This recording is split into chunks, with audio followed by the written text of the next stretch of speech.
Assalamualaikum warahmatullahi wabarakatuh. Salam sejahtera untuk kita semua.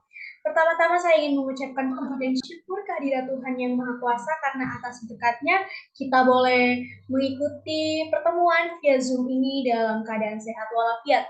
Baik, pada kesempatan ini kelompok kami akan mempresentasikan hasil diskusi mengenai struktur suatu organisasi. Di sini kami membuat suatu bagian organisasi yang kami buat sendiri, di mana perusahaan yang kami ciptakan adalah perusahaan sebelah kemasan. Dan sebelum mulai presentasinya, kami akan memperkenalkan diri terlebih dahulu, dimulai dari saya. Saya Christina Ineke Asa dengan NIM 22, akhiran 22. Kemudian rekan saya. Hai, dengan saya Cici Trijayanti dengan awalan NIM 22 dan akhiran NIM 10. Hai, dengan saya Pascalino dengan akhiran NIM 37. Oke, itulah perkenalan singkat kami. Sekarang saya akan mulai share screen untuk dipresentasikan. Baik, kepada rekan Ino, saya persilakan untuk dipresentasikan.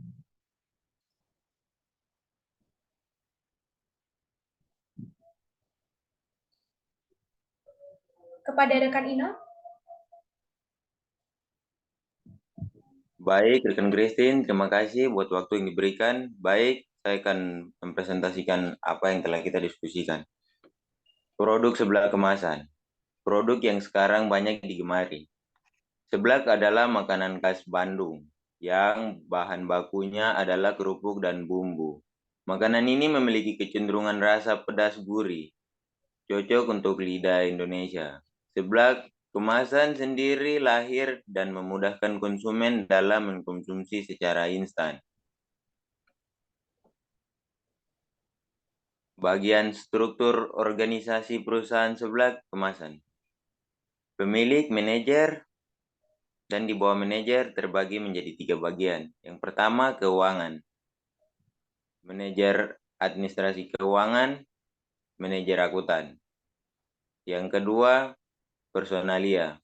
Personalia pemasaran, kepegawaian, kebersihan, keamanan. Yang ketiga, produksi.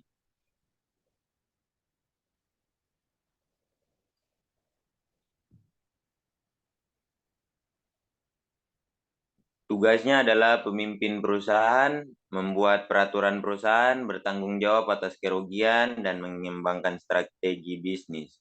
Fungsi yaitu menyediakan dana, melakukan kegiatan administrasi, dan memberikan tugas kepada karyawan. Posisinya sebagai pemimpin, komunikasi langsung. Manajer berfungsi sebagai perencana, pengorganisasian, kepegawaian, dan pengendalian. Tugas manajer adalah melakukan manajemen sumber daya manusia seperti merencanakan tingkat kepegawaian, memberikan pengawasan, dan arahan kepada karyawan di unit operasi sesuai dengan kebijakan dan prosedur organisasi komunikasi langsung. Oke, sekarang saya beri kesempatan untuk rekan saya Cici untuk menjelaskan bagian keuangan. Kepada rekan Cici, silakan. Baik, terima kasih rekan Ike. Selanjutnya adalah tim keuangan. Jadi, tugas dan fungsinya adalah melakukan pengaturan keuangan perusahaan dan mengontrol aktivitas transaksi keuangan perusahaan. Tentu saja karena tim keuangan ada di bawah manajer, seperti yang dijelaskan oleh Ino, maka tim keuangan ini merupakan seorang manajer. Komunikasi yang digunakan pada umumnya adalah komunikasi tidak langsung, yakni berupa surat, seperti itu. Dan tim keuangan ini dibagi menjadi dua, yaitu manajer admin akuntan dan manajer admin keuangan. Yang pertama kali akan saya bahas adalah manajer admin akuntan. Baik, manajer admin akuntan memiliki tugas yang penting, terutama dalam pengelolaan keuangan perusahaan, seperti halnya persiapan dan pelaporan keuangan bulanan yang dibuat untuk memantau keadaan keuangan. Kalau manajer admin keuangan sendiri memiliki tugas utama manajer keuangan, yakni untuk bertanggung jawab membantu perencanaan bisnis dan pengambilan keputusan dengan memberi nasihat keuangan yang sesuai. Berarti perbedaannya di sini adalah kalau manajer admin keuangan, ia lebih ke membantu perencanaan bisnis yang didasarkan pada pendanaan yang dimiliki oleh perusahaan. Kalau manajer admin akuntan, hubungannya adalah pengeluaran, pemasukan, dan lain-lain mengenai transaksi yang terjadi di dalam perusahaan. Manajer admin akuntan adalah tentu saja seorang manajer, seorang manajemen, manajer admin keuangan juga seorang manajer. Komunikasi yang digunakan pada keduanya umumnya adalah komunikasi langsung dan komunikasi tidak langsung, bisa melalui surat, aturan, ataupun surat-surat yang lainnya. Next. Baik, selanjutnya adalah personalia. Personalia sendiri memiliki tugas dan fungsi untuk menangani perekrutan dan pengajian, pelatihan, pengembangan, dan lain-lain. Mohon maaf, maksud saya penggajian. Personalia merupakan seorang manajer, dan komunikasi yang digunakan umumnya adalah komunikasi dengan media, yakni surat. Di dalam personalia ada beberapa tim yang membantu personalia ini untuk berhasil melaksanakan tugasnya. Yang pertama adalah tim pemasaran. Tugas dan fungsinya adalah merespon kebutuhan pelanggan, melakukan dan mengelola kampanye pemasaran, memantau dan mengelola media sosial, mengawasi tren persaingan, dan lain-lain. Jadi jadi pemasaran ini hubungannya adalah tentang konsumen dan bagaimana perusahaan tersebut dapat memasarkannya kepada konsumen. Tentu saja seorang tim pemasaran adalah seorang manajer dan komunikasi yang digunakan adalah komunikasi langsung dan komunikasi dengan media. Media ini bisa melalui media sosial, brosur, iklan, dan masih banyak platform untuk pemasaran lainnya. Selanjutnya adalah tim pengawasan. Tugas dan fungsinya adalah menjamin tugas tiap pegawai sesuai rencana dan menyegah penyelewengan.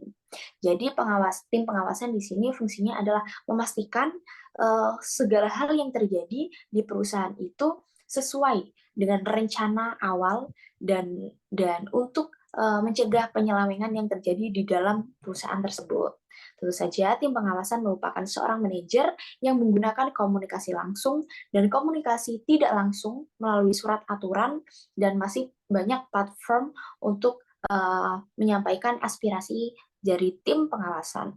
Selanjutnya adalah tim kebersihan. Tentu saja dalam perusahaan kita menekankan kebersihan adalah hal yang paling utama untuk menjamin kehigienisan produk. Oke, tugas dan fungsi utamanya adalah menjamin kebersihan dalam setiap proses, entah itu proses di internalnya atau eksternalnya. Tim kebersihan adalah seorang manajer yang menggunakan komunikasi langsung, bisa juga menggunakan komunikasi yang tidak langsung melalui media. Medianya ini bisa melalui surat aturan, standar kebersihan, dan media-media lainnya. Next. Selanjutnya adalah keamanan. Tim keamanan di sini tugas dan fungsinya adalah menjamin keamanan di setiap proses, keamanan lingkungan, keamanan pegawai, dan lain-lain. Jadi tim keamanan ini intinya adalah menjaga keamanan entah itu di internal ataupun eksternal. Tentu saja tim keamanan adalah seorang manajer dan komunikasi yang digunakan adalah komunikasi langsung dan bisa juga menggunakan komunikasi media melalui surat. Selanjutnya adalah pelayanan. Tugas dan fungsinya adalah merespon kebutuhan pegawai, menyiapkan hal-hal yang diperlukan dalam proses organisasi, intinya melayani segala hal yang diperlukan dalam setiap proses yang ada di perusahaan tersebut. Jadi, seumpama ada pegawai yang izin atau ada pegawai yang akan meminta sesuatu hal di perusahaan tersebut bisa melalui tim pelayanan ini. Sebenarnya pun tugasnya tidak hanya sampai di situ, cakupannya juga lumayan luas ya untuk pelayanan. Kami Hanya kami menyampaikan hanya poin-poin yang menurut kami penting untuk disampaikan. Tim pelayanan adalah seorang manajer, komunikasi yang digunakan bisa melalui komunikasi langsung dan komunikasi media, melalui handphone, surat, dan lain-lain karena hubungannya dengan interaksi dengan orang lain. Selanjutnya, Oke, baik. Terima kasih untuk rekan saya Cici dan juga Ino yang telah menjelaskan struktur organisasi dari pemilik, manajer, kemudian ada personalia, keuangan, dan kemudian terakhir bagian saya yaitu produksi. Ya, teman, jadi produksi itu tugas dan fungsinya adalah memproses atau mengolah suatu produk atau barang dari bahan dasar diolah menjadi bahan jadi, di mana tim produksi ini menempati posisi manajemen karena bertanggung jawab untuk mengarahkan usaha yang bertujuan untuk membantu organisasi, di mana organisasi yang kami pilih adalah perusahaan sebelah kemasan, mencapai sasarannya, yaitu memperoleh laba. Nah, komunikasi yang paling cocok untuk tim ini adalah komunikasi langsung, sehingga dapat memudahkan setiap karyawan yang ada dalam tim untuk berkomunikasi, saling membantu dengan lancar. Jadi komunikasi langsung adalah komunikasi yang paling tepat untuk tim ini.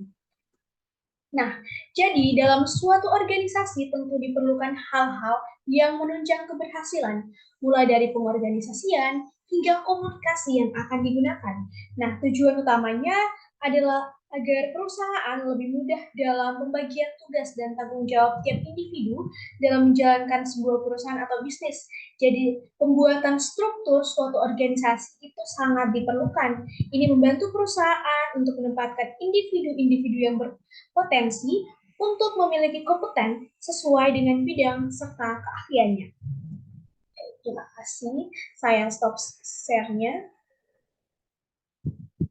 Baik, itulah hasil presentasi kami mengenai struktur suatu organisasi, di mana organisasi yang kami pilih adalah perusahaan sebelah kemasan. Baik, itulah hasil presentasi kami. Mohon maaf apabila ketika presentasi berlangsung ada kesalahan, baik tindakan, kata, atau apapun, kami mohon maaf. Saya mewakili teman-teman undur diri dari pertemuan kali ini. Mohon maaf dan terima kasih. Sekian. Wassalamualaikum warahmatullahi wabarakatuh.